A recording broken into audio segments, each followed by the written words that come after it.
성도 여러분, 한 주간 잘 지내셨습니까? 어느덧 또 토요일이 됐네요.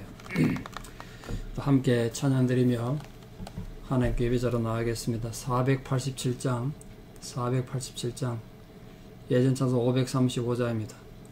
487장 예전 찬송 535장 찬양드리겠습니다.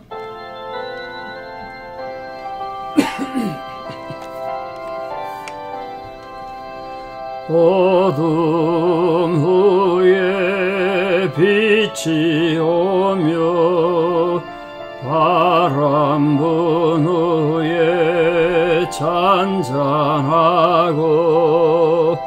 소나기 후에 햇빛 나며 수고한 후에 쉼이 연약함 후에 강건하며 애통한 후에 위로받고 눈물 난 후에 웃음 있고 씨 뿌린 후에 추수하네. 괴로움 후에 평안 있고 슬퍼한 후에 기쁨 있고 멀어진 후에 가까우며 고독함 후에 친구 있네.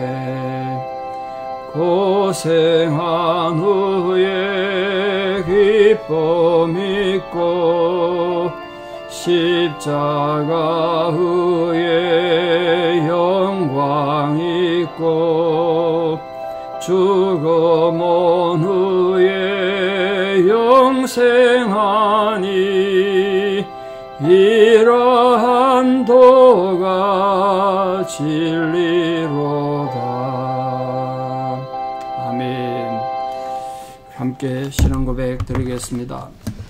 나는 전능하신 아버지 하나님 천지의 창조주를 믿습니다. 나는 그의 유일하신 아들 우리 주 예수 그리스도를 믿습니다. 그는 성령으로 잉태되어 동정녀 마리아에게서 나시고 본디오 빌라도에게 고난을 받아 십자가에 못 박혀 죽으시고 장사된 지 사흘 만에 죽은 자 가운데서 다시 살아나셨으며 하늘에 오르시어 전능하신 아버지 하나님 우편에 앉아 계시다가 거기로부터 살아있는 자와 죽은 자를 심판하러 오십니다.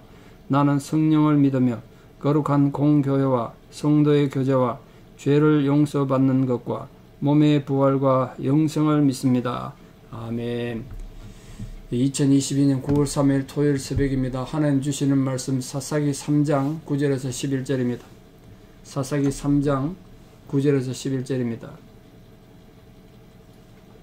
사사기 3장 9절 봉독에 올립니다. 이스라엘 자손이 여호와께 부르짖음에 여호와께서 이스라엘 자손을 위하여 한 구원자를 세워 그들을 구원하게 하시니 그는 곧 갈렙의 아우 그나스의 아들 온넬이라. 여호와의 영이 그에게 임하셨으므로 그가 이스라엘의 사사가 되어 나가서 싸울 때 여호와께서 메소포다미아 왕 구산 리사다임을 그의 손에 넘겨주심에 온넬의 손이 구산 리사다임을 이기니라. 그 땅이 평온한 지 40년에 그나스의 아들 온넬이 죽었더라. 아멘. 예, 하나님께서는 우리 인간의 역사 속에 역사의 주인이 되십니다만 하나님이 뭐 직접적으로 초자연적으로 개입하시거나 그러진 않으십니다. 하나님이 질서의 하나님이셔서 인간 질서를 무시하지 않는 상황에서 언제나 그 힘들고 어려운 시대, 어려운 상황에서 사람을 세워 하나님 백성을 구원하시기도 하고 하나님 뜻을 이루기도 하십니다. 굉장히 중요하죠. 그 위기의 시대는 언제나 사람이 필요합니다. 한 사람, 하나님의 마음을 아는 그 한 사람. 여러분, 우리 모든 성도님들이 이 고난의 시기에 바로 하나님의 쓰시기를 원하시고 또 쓰실 수 있는 바로 그 사람들 다 되시기를 진심으로 축원합니다. 그런데 문제는 자기 스스로 내가 구원자가 되겠다 나선다고 되는 게 아니에요.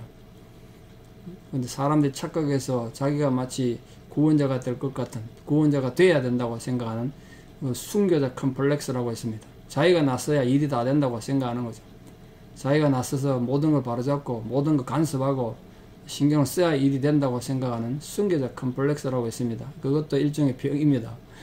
인간 일이도 그래 되는 게 아니에요. 하나님께서 그를 세워주셔야 돼요. 하나님께 세워주셔야 돼요. 아무리 작은 일이든 큰 일이든 간에 하나님께서 세워주셔야 그때 역사가 나타나고 하나님 함께하는 증거가 나타남으로써 하나님 일이 이루어져 갑니다. 그럼 하나님께서 세워주는 사람은 어떤 사람들인가? 오늘 본문이 이 짧은 본문에서 그걸 보여주고 있습니다. 하나님이 이 환난과 혼돈의 시대에 쓰시기를 원하시는 사람, 하나님이 찾으시는 사람에게는 몇 가지 특징이 있다는 거예요. 필수 요건이 있습니다. 오늘 본문이 그 사실을 우리에게 강조해 주고 있습니다. 첫 번째, 무엇보다 중요한 건 성령의 능력이 그에게 임해야 합니다. 성령의 능력. 오늘 본문에 보니까 온니엘에게 여호와의 신, 그 성령이 임했다. 그렇게 말하고 있습니다. 무엇보다 하나님의 뜻을 따라서 하나님 백성들을 구원해야 될 사명을 가진 자들, 그게 꼭 목회자만, 선교자만 말하는 것이 아니고 구역장이든 또 여러분 아무런 직책이 없는 일반 평신도든 마찬가지입니다. 교회학교 교사든 성가대든 여러분이 내가 이 시대에 하나님의 구원을 이 세상에 전하는 자구나 라는 생각을 조금이라도 가진 자라면 무엇보다 먼저 성령의 권능을 받아야 돼요. 왜냐하면 이 구원의 역사라는 건 사람의 힘에 의해서 이루어지는 게 아니고 성령의 권능에 의해서 이루어지는 것이기 때문에 하나님의 일은 그것이 무엇이든지 간에 아무리 크고 작은 일이든 다양한 하나님 일은 성령의 능력이 없으면 할 수가 없어요. 따라서 누가 되었든지 간에 어떤 일이든지 간에 성령의 권능을 힘입지 않고 성령이 없이 그냥 자기 개인 열심으로 하나님 일 하겠다고 나서는 사람은 하나님의 공동체를 더 큰 위기에 몰아넣습니다. 제가 목회하면서 그걸 수없이 봤습니다. 일하는 사람 앞에 나서서 일하는 사람들이 결국 우리 베드로 언젠가 설교한 것처럼 시험에 들기도 하고 안 해던 실수도 합니다. 일하다가 실수하는 건 우리가 다 용서하고 또 귀하게 봐야 되죠. 그런데 문제는 하나님 없이 성령이 없이 열심히만 일하는 사람은 항상 문제를 일으킵니다. 교회를 너무나 힘들게 만들었어요. 바로 그 점에서 예수님조차도 공생애를 시작하시는 시점에서 성령의 은혜를 덧입으셨어요. 얼마나 겸손합니까? 여러분, 예수님이 성령의 은혜 없다고 왜 일을 못 하시겠습니까? 하나님 아들이신데. 그런데 예수님은 내가 나의 말을 하는 것도 아니고 내가 내 하고 싶은 일을 하는 것이 아니라 성령을 통해서 하나님의 말씀을 하고 하나님이 하시고자 하는 일을 한다. 그렇게 말씀하셨어요. 그러니까 우리가 얼마나 하나님이 일을 하면서 성령의 능력이 필요하겠습니까? 여러분, 우리가 먹고 살기 위해서 직업도 가지고 여러 가지 세상 일을 할 수 있습니다. 그러나 여러분, 교회 일은요, 신앙의 일은 마당에 빗자루 들고 빗자루질 하든 자그마한 못을 하나 박든 하나님의 성령이 없으면 하고 나면 자꾸 자기 이름이 드러나요. 자기 권세가 자꾸 나온다고요. 내가 이렇게 했는데는 자꾸 그게 드러나다 보면 자기도 시험 들고 옆에 있는 사람 괴롭혀요. 그래서 예수님께서는 성천하시기 전에 제자들에게 오직 너에게 성령이 임하시면 오직 하나님을 하려면 예수님부터 직접 훈련받아도 안 되더란 거예요. 성령이 오지 않으면 제자가 될 수 없었어요. 예수님이 직접 훈련시키고 예수님 부활을 목격한 제자였다고 해도 성령의 권능이 임하지 않으면 정의는 될 수 없었습니다. 오늘 여러분 절대로 잊지 마십시오. 오늘 우리들이 아무리 성경 말씀을 아는 성경 박사라고 해도 대단한 일을 한다고 해도 성령이 함께하지 않으면 문제만 일으키는 문제의 사람이 됩니다. 일꾼이 되지 않고 일거리가 된다고요. 자꾸 문제거리가 돼요. 예수님께서 제자들에게 마지막으로 오직 너에게 성령이 임하시면 너희가 권능을 받는다. 능력을 받는다. 그때 땅끝까지 이르러 정인이 된다는 거예요. 모든 구원의 능력이 결국 사람에게 있지 않고 오직 성령에 있음을 강조한 겁니다. 오늘 본문이 그렇지 않습니까? 온니엘에게 하나님의 영이 임하심으로 그가 평범한 삶을 살다가 사사의 직분을 감당하게 되고 고난받는 백성들을 구원하게 된 겁니다.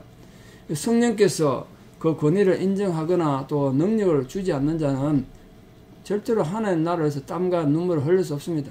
자기 야망과 자기 욕심과 자기 명예를 위해서 땀을 흘려도 하나님에서는 흘릴 수가 없어요. 그러므로 살아온 모든 성도님들 부디 부름받은 여러분 일생의 삶이 여러분 비록 연세가 되셔서 지금 건강이 좋지 못하더라도 또 어떤 상황이 있더라도 항상 성령에 붙잡힌 바 되어서 하나님이 쓰시기에 기쁨이 되는, 하나님 언제든 쓰실 수 있는 준비된 하나님 백성들 되시기를 진심으로 축원합니다. 두 번째로, 하나님의 사람은 승리를 보장받아야 됩니다. 승리를 보장받아야 돼요. 자기 혼자 큰 소리 친다고 되는 게 아니에요. 오늘 본문에 보니까 이 온넬의 손에 구산 리사다임을 하나님이 붙이셨다, 그렇게 약속하셨습니다. 온넬이 내가 구산 리사다임을 이기겠다, 죽이겠다, 그런다고 되는 게 아니라 하나님께서 그의 손에 붙여주셨다는 거예요. 이처럼 인간의 역사의 주인은 하나님이시고 구원도 결국 하나님께로부터 오기 때문에 인간의 살고 죽는 것, 생사화복을 주장하시는 하나님으로부터 우리가 승리를 보장받으셔야 돼요. 하나님 함께 한다는 증거를 받아야 된단 말이에요. 그런 게 없으면 스스로의 욕망과 인간의 노력으로는 결코 하나님 백성 구원할 수도 없고 하나님이 할 수 없습니다. 그러니까 금송아지 만드는 이스라엘 백성들처럼 그들 힘으로 뭔가 해보자 했을 때 결국 만든 건 우상이었다고요. 안 된단 말이에요. 그 이스라엘 백성들이 금송아지 숭배 사건 이후에 하나님께서 이스라엘 백성들 다 진멸시키고 모세로 하여금 내가 너로 인해서 새로운 백성들 만들겠다, 너 올라가라. 그랬을 때 모세가 뭐라고 그랬는지 아십니까? 하나님이 함께하지 않으시면 절대로 올라가지 않겠습니다. 하나님 없이는 못 올라갑니다. 그렇게 말했어요. 어떻게 보면 하나님한테 데모한 거죠. 데모한 거예요. 하나님이 모세 보고 화가 나가지고 백성들 버리고 너 혼자 올라가라고 그러는 거예요. 너희들끼리 가라, 이렇게 말씀하셨단 말이에요. 너희끼리, 나 없이 너희들이 나를 그렇게 무시해서 금송아지 만들고 그래도 잘한다, 너희끼리 한번 살아봐라, 너희끼리 올라가라, 그렇게 말씀하셨어요. 속이 상해서. 그때 모세가 아무리 우리가 하나님 잘못해도 하나님 우리 버리시면 안 됩니다. 하나님 함께 하지 않으시면 절대로 올라갈 수 없습니다. 그렇게 말씀했어요.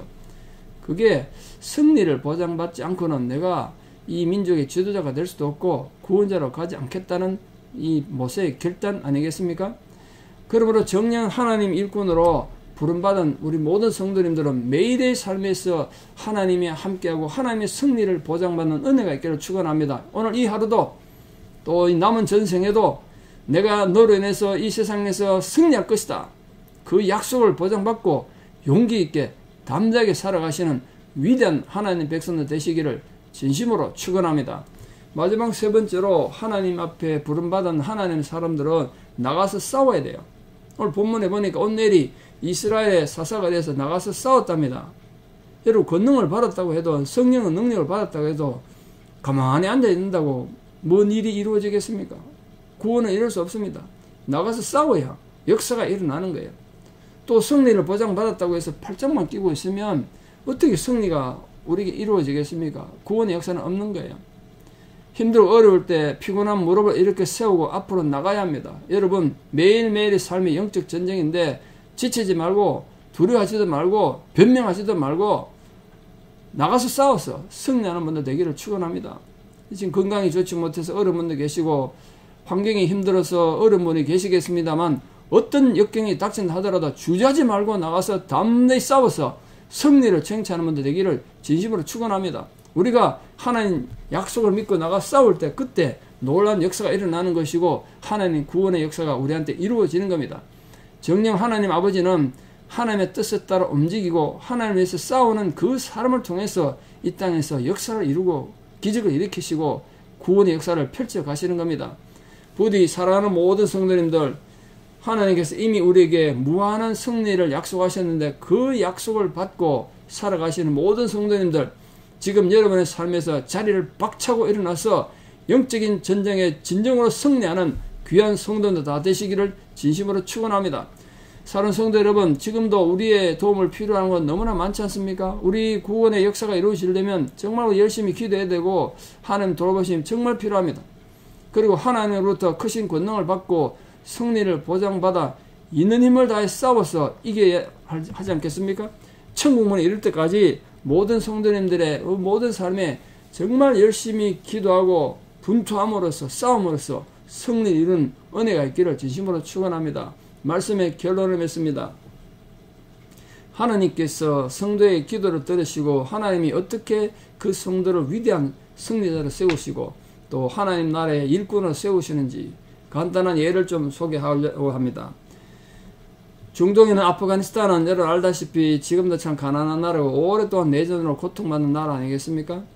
그 나라는 뭐 농사지을 땅도 없고 땅이 참 거치고 험합니다. 그래서 주요 산업이 양을 치는 일인데요. 그 양모를 얻고 양털을 얻어서 살기도 하고 그 고기는 식용을 사용하고 그러죠. 그러니까 양은 아프가니스탄인들에게 정말 중요한 경제적 원천이 되는 그런 존재들입니다. 그런데 어느 날부터인가 이 양들 사이에 무슨 전염병이 돌기 시작했습니다. 양들이 하나 둘씩 죽어가다가 점차 무더기로 막 죽어 나자빠지기 시작한 거예요. 그러니까 아프가니스탄인들 생계가 굉장히 어려워졌죠. 그때 미국에서 선교사로 파송되어 온 크리스티 윌슨이라는 선교사님이 계셨는데요. 그럼 얼마나 마음이 아프겠습니까? 저도 선교 많이 가봅니다만 현지에 고통받는 백성들 보면 참 마음이 너무너무 아프죠. 그래서 크리스티는 어른 환란에 처한 이 아프가니스탄 백성들에서 기도하기 시작했습니다. 열심히 기도하는 중에 하나님께서 마음에 감동을 주셨어요. 양과 비슷한 효용성 있는 오리를 키우자. 왜냐면 오리도 여러분 그 털을 뽑아가지고 옷도 만들고 고기도 먹고 하지 않습니까? 그래서 오리를 키우면 이 고난받는 백성들에게 좀 도움이 되지 않을까. 그래서 미국에 있는 친구에게 급히 연락해서 오리알을 좀 보내달라고 편지했습니다. 지금 같으면 비행기로 뭐 이렇게 보낼 수 있는지 모르겠습니다만 옛날에는 배로 화물에 갔지 않습니까? 근데 이 화물이 운송이 잘못돼가지고 아프가니스탄으로 가야 될 이 오리알들이 인도의 캘커타로 가버렸습니다. 이 찌는 듯한 무더위에 이 캘커타에 배에 실려가지고 캘커타까지 갔으니 오리알들이 어떻게 되겠습니까? 대부분 다 썩어 나가죠. 우여곡절 끝에 아프가니스탄 카불에 도착했을 때는 썩어서 냄새가 났습니다. 오리알을 받아든 크리스티는 그 자리에서 앉아 무릎 꿇고 기도했습니다. 하나님, 아프가니스탄 백성들을 불쌍히 여기셔서 이 썩어간 오리알 중에 몇 개만 살아주십시오. 오리알 붙들고 간절히 기도했어요. 근데 이런 기도는 능력이 있어서 정말 기적처럼 그 많은 오리알 다 썩은 딱 2개가 부활했습니다. 2개가. 근데 그게 또 기가 막히게 하나는 수컷이고 하나는 암컷이었어요. 수컷 암컷이 있어야 또 다음 알을 낳는 거 아닙니까? 그 2마리가 계속해서 새끼를 낳고 숫자가 불어났습니다. 오리가 점점 불어난 거죠. 근데 그보다 더 큰 기적이 그때부터 일어났어요. 이 양동이에 물을 마시는 냇가에 양들이 물을 마시는 곳 있지 않습니까? 그래 오리들이 함께 나가 놀게 되면서 이상하게 양들에게 번져있던 전염병들이 사라진 겁니다. 나중에 알고 봤더니 이 냇가에 뭐 뱀을 비롯해서 온갖 해충들이 기생하지 않습니까? 눈에는 안 보이지만 이 기생충들이 많았던 거예요. 근데 그것들이 양들을 마시는 물에 전염병을 퍼뜨리고 또 그 기생충들이 양에게 들어가서 양을 죽게 만들었단 말이에요. 근데 오리들이 그것을 닥친 대로 잡아먹기 시작하니까 점점점 양들이 이제 건강을 회복하고 깨끗해지고 그 힘들 어려운 상황이 완전히 바뀐 겁니다. 그 누가 생각했겠어요? 양이 전염병 걸렸을 때 오리 키우면 양이 전염병이 해결될 것이다. 어떻게 생각은 했겠습니까? 그러나 하나님께서 하나님 사람의 기도를 들으시고 그런 기적 같은 일을 이루심으로써 놀란 역사를 이룬 겁니다. 오늘 또 우리 앞에 어떤 어려움, 어떤 환란이 있더라도 우리는 하나님 앞에 하나님의 약속을 믿으며 기도함으로써 예상하지 못했던 기적을 우리도 이룰 수 있는 겁니다. 사랑 모든 성도님들 벌써 올해가 9월이 됐는데 이 한 해가 이렇게 또 저물어 가지만 하나님 앞에 우리가 함께 기도하고 담대히 외쳐 찬송함으로써 하나님이 우리를 통해서도 이런 놀라운 기적을 이루시는 은혜가 여러분 가정에, 여러분 자녀들 삶에, 우리 교회에 또 우리 민족에 있기를 진심으로 축원합니다. 기도드리겠습니다. 사랑의 하나님의 은혜를 진실로 감사드립니다. 우리를 불러 하나님 일꾼으로 삼으셔서 우리를 통하여 하나님의 놀라운 기적을 이 땅에 이루시기를 기뻐하시는 하나님, 우리가 참으로 준비되고 하나님 마음에 합한 자들이 되어서 하나님이 이 세상에 은혜를 베푸시려고 할 때 그런 소중한 도구로 일꾼으로 쓰임받는 저희들 되게 도와주시옵소서. 진실로 우리가 하나님의 성령을 받고 하나님께 부름을 받고 또 하나님 인도를 받아서 하나님 우리와 함께 하신다는 그 확신을 가지고 우리에게 주어진 영적 전쟁을 성실히 이루어가고 또 승리하는 귀한 성도들 다 될 수 있도록 도와주시옵소서. 지금 성도님들 앞에 고난과 위기가 있는 분들이 있습니까? 지금 환난을 당하여 낙심한 분들이 있습니까? 주여, 주께서 그들에게 직접 찾아가셔서 놀라지 말고 두려워하지 마라, 내가 너와 함께 하겠다고 주님이 말씀해 주시고 격려하여 주시옵소서. 지금도 병상에서 투병 중인 많은 성도님들이 계십니다. 아버지 하나님, 그 현장에 찾아가 주시고 주님 또 사랑의 손길을 어루만져 주셔서 우리 성도님들이 용기를 가지고 다시 일어서서 하나님 앞에 기도하는 백성들에게 도와주시옵소서. 우리 성도님들의 간구에 아버지 하나님 귀 기울여 주시고 그 기도에 구체적인 응답을 주셔서 우리가 미처 생각하지도 못했던 것들이 이루어지고 기적이 일어나는 역사가 있게 하여 주시옵소서. 너의 입을 크게 열라. 그리고 너희가 부르짖어 기도하면 하나님께서 그걸 채우시고 응답하시겠다고 약속하셨던 위대한 약속이 우리 모든 성도님들에게 이루어지는 은혜가 있게 하여 주시옵소서.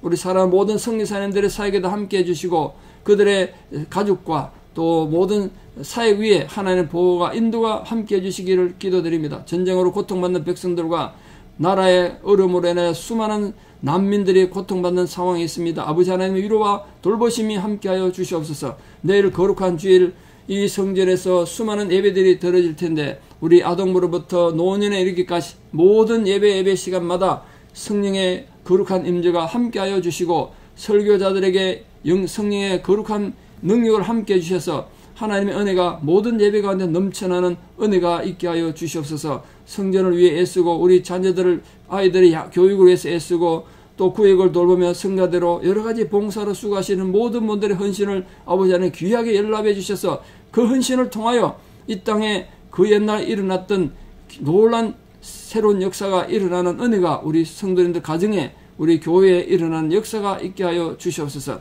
이제는 우리 주 예수 그리스도의 은혜와 하나님 아버지의 만극하신 사랑과 성령님의 위로 교통 역사하심이 참으로 하나님 앞에 부름받고 하나님 앞에 선택되어 하나님의 위대한 일꾼으로 쓰임받다가 승리를 이루기를 소망하고 결단하는 사랑하는 성도님들의 신앙을 고백 위에 또 특별히 내일 모든 예배 시간들 위에 사랑하는 우리 자녀들 삶 위에 이제부터 영원토록 함께 하시옵기를 간절히 축원하옵나이다. 아멘. 여러분 또 내일 주일 예배도 은혜 가운데 임하시기를 바라고 또 다음에 뵙겠습니다. 감사합니다.